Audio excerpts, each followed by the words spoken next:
সবাইকে অবাক করে দিয়ে আবারও ভাইরাল হলেন ঢাকাই চলচ্চিত্রের প্রিয় নায়িকা অপু বিশ্বাস। তবে এবার আলোচনায় এসেছেন একদম ভিন্ন এক কারণে। ছেলের আবদার আর স্মৃতির টানে পুরনো লেহেঙ্গা পরে বউ সেজেছেন তিনি, আর সেই রূপ দেখে মুগ্ধ শাকিব খান নিজেই। ঘটনাটা শুরু হয় ছোট্ট আবরাম খান জয়ের একটি কিউট বুদ্ধি থেকে। সে হঠাৎ করে দেখতে শুরু করে তার বাবা মায়ের বিয়ের অ্যালবামের এক ছবিতে অপু বিশ্বাসকে দেখা যায় ভারী এক লেহেঙ্গা পরে, ঠিক রাজকন্যার মতো। জয় মুগ্ধ হয়ে বলে, মা, এই ড্রেসে তোমাকে অনেক সুন্দর লাগছে, এখনই তুমি এটা পরো, আমি আবার তোমাকে এমন করে দেখতে চাই।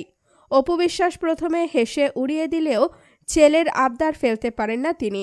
শেষমেশ রাতেই সেই দামি লেহেঙ্গা পরে সাজলেন একেবারে নববধূর মতো। জয় খুশিতে মাকে দেখে বলে, তুমি তো একদম পরীর মতো লাগছ। আর এখানেই চমক, দুষ্টুমি করে জয় মাঝরাতে ভিডিও কল দেয় তার বাবা শাকিব খানকে। পর্দার মতো বাস্তব জীবনেও এমন দৃশ্য দেখে অভিভূত হয়ে যান শাকিব। জয় হাসি মুখে বলে, পাপা দেখো, আমি মাকে আবার বউ সাজিয়েছি। এই হৃদয় ছোঁয়া মুহূর্ত এখন ভাইরাল নেট দুনিয়ায়। মা ছেলের ভালোবাসা, তার পুরনো দিনের রঙিন স্মৃতিতে ভরা এই ঘটনাটি যেন এক সিনেমার গল্প। আপনিও কি এমন ভালোবাসার মুহূর্তে ডুবে যেতে চান?